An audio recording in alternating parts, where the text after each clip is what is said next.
Where's Vicky going?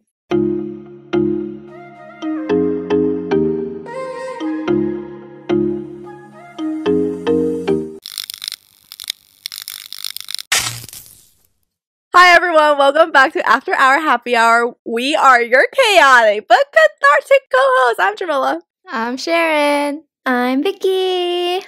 So, if you don't know already, Vicky's leaving Vicky's leaving America for a year, maybe two. And y'all might not know exactly where she's going. So, in today's episode, when you're listening to this, she will be currently quarantining for 14 days in this new country. But that's in the future. So today we figured we wanted to interview Vicky as to where she's going, why she's going there, and yeah. So, Vicky, where are you going? I'm going to Seoul, Korea. Yay! For a year or two. Why? I'm going to be a teacher, specifically an ESL teacher for little kids. What is ESL? English second language. It's so funny to me that you're still teaching English as your job because we all know we don't speak English up in here. We speak English, so. Yes. But maybe that's how I'll improve by teaching it. Okay, so can you go a little more in depth why you're going? Oh wait, you already said one. For teaching. It's not like I have a background in teaching, but I'm going for teaching. Homegirl is still finishing her teaching certificate right now, and she's leaving in 2 days. Procrastination at its best. I would just like to wish a really, really good luck to her future students. They're going to love me. I'm going to be so fun. Wow, that was way too quiet. Excuse me, I'm fun. Why'd you guys look at me like I'm absurd? It just sounded like you were trying to convince yourself. Yeah, can you give a little background context of why specifically you're teaching and why Korea and how you kind of landed this opportunity, I guess? Honestly, it was like both a spontaneous idea and also not. Ever since I was little, wanted to teach somewhere abroad because my cousin has done it before. She did it in China and I knew this is a thing, like people can do this. But then it was always, maybe after I settle into a career and I have enough money to take a gap year and then do this. I never thought about post-grad I'll be doing it. And then this whole COVID thing, and it was a rough time to be in the job market and stuff. And I was just basically like job hunting, but at the same time talking to people about like different opportunities. And then I talked to a friend, Steph, and we were both talking about how like, it's so hard to find a job when we're unmotivated. And she randomly brought up the idea of like, I've even considered teaching abroad. And I was like, wait a minute, like, me too, but I didn't think it was possible. And because both of us were kind of going back and forth, we're like, let's just do the research for it and see like if it's feasible, like how much would it cost? Can we even do it now during COVID? And then after we did the research for like a week, we were like, this is totally doable. Let's just start the process and see how it goes. And then here I am with the job. One night, randomly, Vicky wasn't responding to us. So it was very obvious she was doing something. And then afterwards, she FaceTimes us and was like, I'm gonna go, or I might go Korea and teach for a year. When was this? This was in January? No, it was like December. It's because I was potentially planning on moving up to the Bay or to live with Jam for like a month just so we could meet up and do podcast stuff. So then we were kind of in the works of that. And then one day Vicky was like, oh yeah, so I might leave for a year. And we were like, well, I was super excited and happy for you. But I was like, what? This is so sudden. And it's also so your type because you're not the type of person to update us on every single life changes or whatever. So it's just like, oh yeah, I did it. I'm going. And we're like, okay. See, I like don't like to say it until I'm absolutely sure. And when I told you guys, I was committed because before when I was talking to Steph, I was like, it is an option, but we should still like apply for jobs here in America. Slowly, I started submitting more applications to teach abroad. And then I realized how like feasible it was to actually get a job and move because so many people are doing it. And then I was like, I'm just going to stop recruiting period for America and just commit to this 1 year. And that's when I was like, okay, I can tell you guys because there's no like 50-50 chance of me staying and being unsure. You were supposed to leave, was it in February? Yeah. And then we're like, what the heck, that is so soon. And eventually it got pushed to early March, which is still very soon. what was the research process? I know you said you looked into obviously teaching abroad and stuff, but yeah, how was that? I looked only in Korea just because that helped narrow down, because there's like programs in Japan, China, and Korea, and like a bunch of other places. But then I knew I just wanted to go to Korea just because I'm interested, and also Steph was going to do it with me, and she's Korean, and so we're like, oh, let's just both do Korea. And so I looked up basically how to teach in Korea. That was literally the thing I entered into Google, and then the main thing people said was look for a recruiter, and they work with schools that hire teachers. And you get to decide whether you work in public schools or private schools. And I chose the private school route for Korea because their hiring season is year round versus for public school, it's during peak semester times. I had a recruiter for a little bit with Steph, and he was kind of bad at it. And then after doing even more digging, they're like, oh, just have a lot of recruiters because all of them work with different schools. So email a bunch of recruiters, and then I found like job boards that's specifically for teaching abroad, and then you just apply, and that was kind of the process. So it's really, really quick. So it's less program, it's more recruiter who matches you.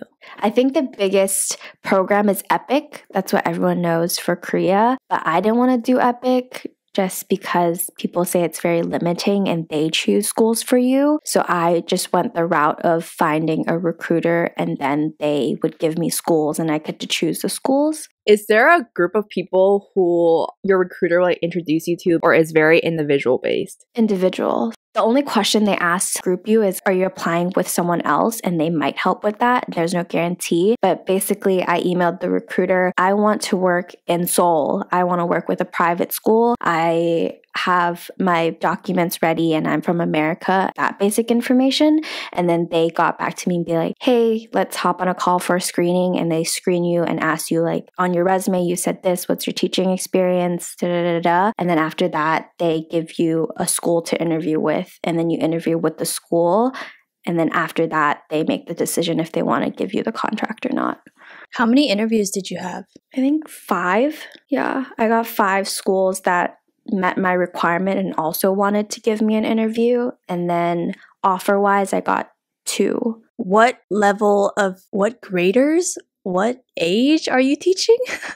I'm teaching 1st to 6th, but because it's a private school, they would go to regular during the day school, and then afterwards they go to private school. And then because it's private, there's no like 1st graders, 2nd graders, this age range and that. It's more skill level. So some students could be younger but be more fluent in English than someone who's older and doesn't know English. You couldn't choose a preference of, oh, I want to teach 2nd graders. Okay. So if they gave you high schoolers, you would have had to do that, or? No. So I did say that I preferred elementary to middle school just because I didn't have high school to university level English to be teaching. But then I said that I'm open to anything just because I wanted to widen my opportunities or prospects, or I don't know what they're called. And mainly it's just elementary to middle school. It's really hard for someone with no experience to teach high school to college level. I would really like to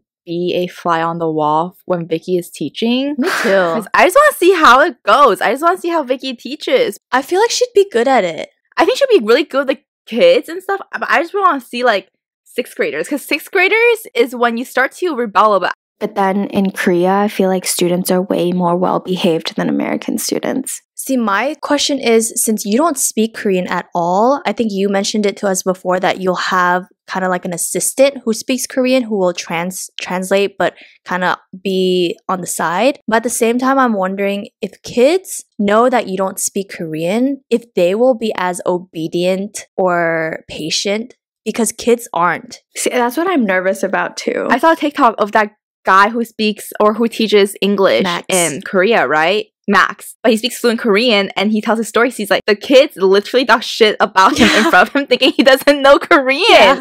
And that could literally be Vicky. That's probably gonna be me. Like, I'm going into it fully expecting that these kids will probably talk shit behind my back and I won't know. Maybe I'll record them and be like, Sharon, please explain what my kids are saying. Vicky 선배님 바보. Oh no. I know that means I'm That an means idiot. Vicky's stupid.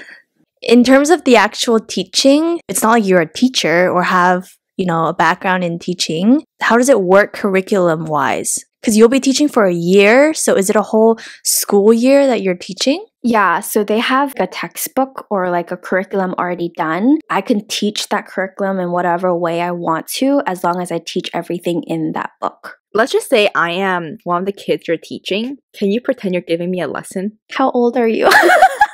I'm a second grader and I'm just here for today's lesson. So today we're going to learn about Hansel and Gretel, and we're going to read this book. Does anyone want to volunteer and read the first passage?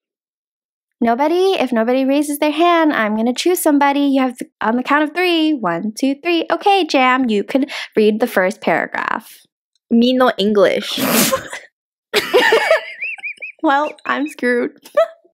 Wait, that was great. Vicky's going to be a great teacher. I've taught before. That's the thing, is like I'm not as nervous going in because I was a counselor before for like kindergartner to 3rd grade. And so I've worked with kids before and I kind of know what it's like because I was a TA basically. I think we need like a part 2 of this once you're actually there and teaching, where we'll like, what are some things you wish you knew or whatever. But for the sake of this, it's all introductory. So like if people are interested in this process, are there any tips since you just went through the whole recruiting process? And honestly, don't put all your eggs in one basket. I think that was where I kind of failed in the beginning.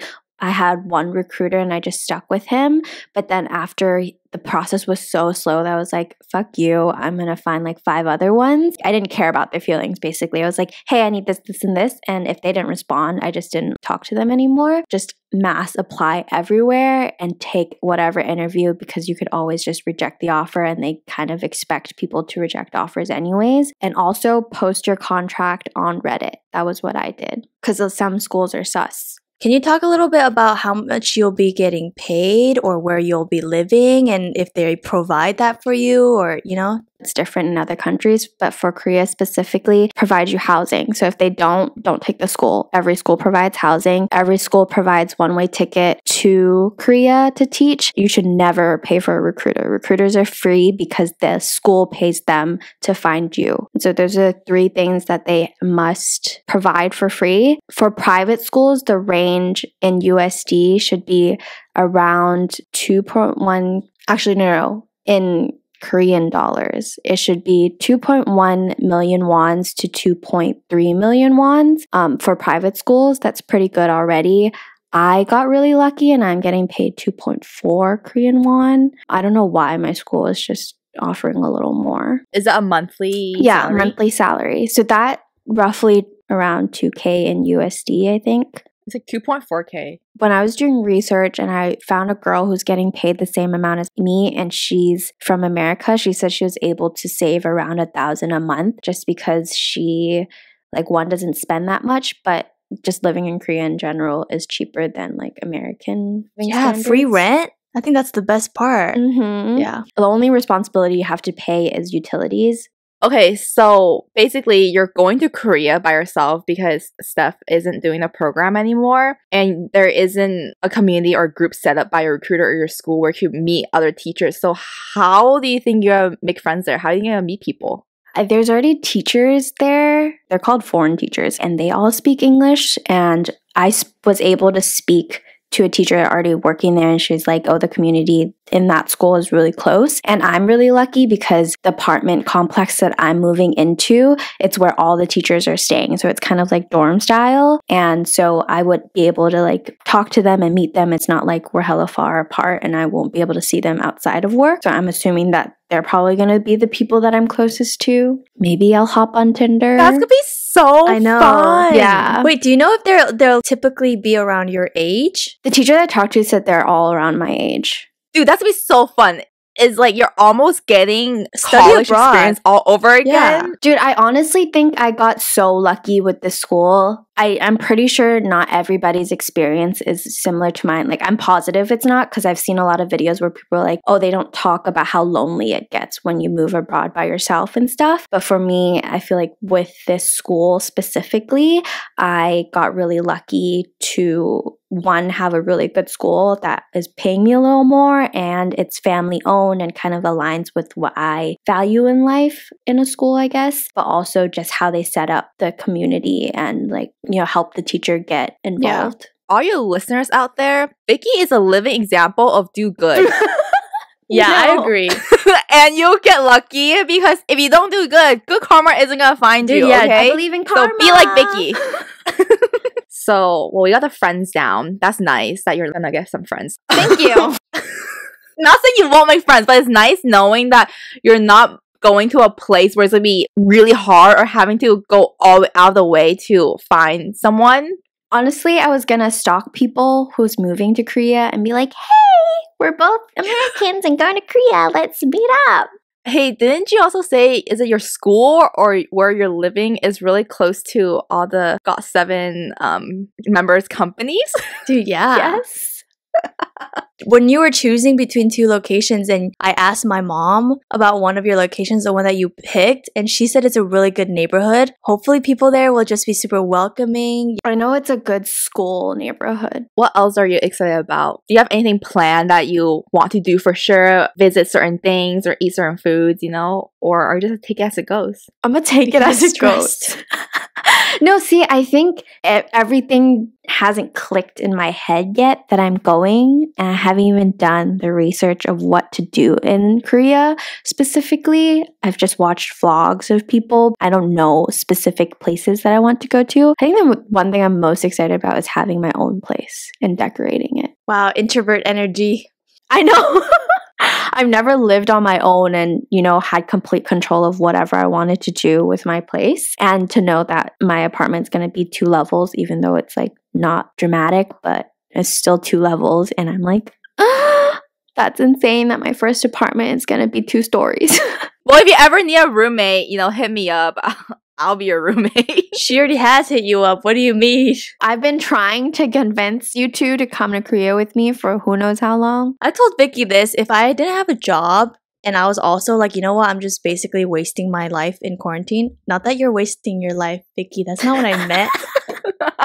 That didn't fly across you know, my head. Okay, then I would probably maybe consider going with you or doing it with you. So honestly, I like that you're not conforming to the whole, oh, I'm just going to stay in America until I find a corporate job. You're going abroad to teach and all this stuff. And I hope you make some some really nice friends and meet some idols. And I'm just kidding. Never mind. I hope you meet Jay Park and then tell Jay Park about your dream. I would never tell him that I dreamt about him. Do you know how freaking embarrassing that would be? I was just say, I really hope that you come back a full committed army because they're everywhere. Really? BTS is like the pride and joy of Korea. Apparently, they're everywhere. So maybe there's no one BTS that screams Vicky. Yeah, type. maybe Jungkook, who is literally my only bias. None of them are 30, man. She can't get into Jackson isn't 30. Dude, I'm so sad that he left to China literally like 2 days before I'm going to Korea. What the fuck, Jackson? Couldn't even wait. Couldn't even wait for the love of his life to get I'm coming, bro. Someone tell him. Yeah, he's my distant cousin. I'll Instagram message for Thank you. Gotcha, dude. I'm like, he has to come back, right? He's trying to expand in Korea. Why would he stay all year in China? Why are you going back? I'm sure he'll come back, but I think he probably just has like variety show stuff to film in China. What are you most nervous or scared about? Regretting going? I don't think I will, but at the same time, so many people talk about, oh, it's so lonely or it's a lot harder than they expect or something like that. And I know that working culture is so different in Korea than it is in America. And so I'm like, oh, what if I absolutely hate the job just because I've never had a full experience teaching? But at the same time, I think I am passionate enough about teaching to not feel that. So even though I'm nervous about it, it's not like stopping me from, doing anything. I also think you won't have that kind of experience because you're not going to Korea because you idealize. You don't like fetishize Korean culture. You know, like you know, a lot of people do that. Like, oh, I want to go to Korea because it's gonna be like this and like that, and because you're going because it matched your opportunity for teaching and not the actual culture, I think your experience will be fine. Yeah, I know I'm going for the opportunity to teach, and I think the location just worked in my benefit. I'm more excited about teaching than anything. Like, I've considered career changing and just being a teacher for the rest of my life. Like, if I love this enough. Let's see how it goes first. Yeah. But I'm like, that idea doesn't make me like cringe or anything. I could see it. Dang. Teacher's one of the last things I'll ever do in my life. Yeah. It's my patience. I feel like that's the one thing I'll credit. And I think you like kids. You just don't want your own. Yeah.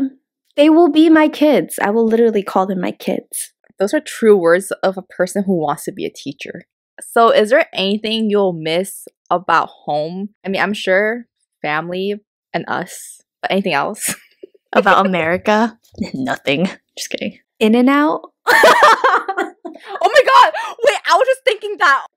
I've literally had In-N-Out like 3 times the past month. I was watching Mikey Chen's vlogs. Apparently there's this place. They got their inspiration from In-N-Out, and I think he said it basically tastes the same. So you're not missing out that much. It's Korea, dude. I know Jay Park, I think. I really don't know. I think he opened a burger place called The Famous Burger or The Famous House, and apparently the burgers are really good. So, Jay Park, don't do me dirty. Maybe that will replace In-N-Out for me. Did he open a burger place? It's a chain. When you're rich and famous, you can do anything. Yeah. That's all you gotta miss in America. That's so sad. The only thing I could think of is connections with people, just because I know that I'm going to go there, and in my mind I'm like, oh, these people aren't permanently going to be in my life. So even though I can get deep with them, we'll never be as deep as how we are, the 3 of us, or like people who've known me since high school and stuff. And so I'm like, maybe that, but even then it's not like, oh shit, I'm not going to have any friends, you know? I don't think I'll really miss that much. That's so sad. You're That's right. good. I just feel like you have a really great time that you want to be there for longer than maybe a year or 2, but obviously your home and your roots is here. Yeah. I think that's what I'm afraid of too. Do you think you would actually be there longer than like 2 to 3 years if you really liked it? How permanent do you think you could be in Korea? Like, I've considered the possibility of settling there. And I think the only thing that would stop me is just my parents will never move to Korea. Honestly, if I make enough money where I can just fly back and forth without having to worry about the cost, I would consider it. Like, not even specifically Korea, but just settling elsewhere outside of America. I would like to ask the same question when we do a part 2 and see how she feels. I think that would be interesting because I don't know. A part of me is like, do I really want to settle in America? Probably not. See you in Asia, buddy! We're literally will take a flight to see each other. That's kind of sad. We'll literally reunite in Korea. I've seen Vicky once in this entire quarantine, and we only live an hour away from And when each she other. says I've seen, it's because I went to her and not her to me. And we out here saying we're going to see each other in Asia. Right. Bold. I bet that's more likely at this point. I feel like it is. So I hope that inspired some of y'all to make the decision to move abroad and teach, because that's what I'm doing. And we will catch you guys next time. We'll have a part 2, hopefully, when she's there. That was a terrible outro. Okay, bye! Bye! I like that you're not... Right, I think both of us... You might have noticed on our Instagram stories, but Vicky is no longer with us in America. Sounds like I'm dead. I said in America. Hello, everybody. Welcome back to After Hour and Happy Hour with your KOA.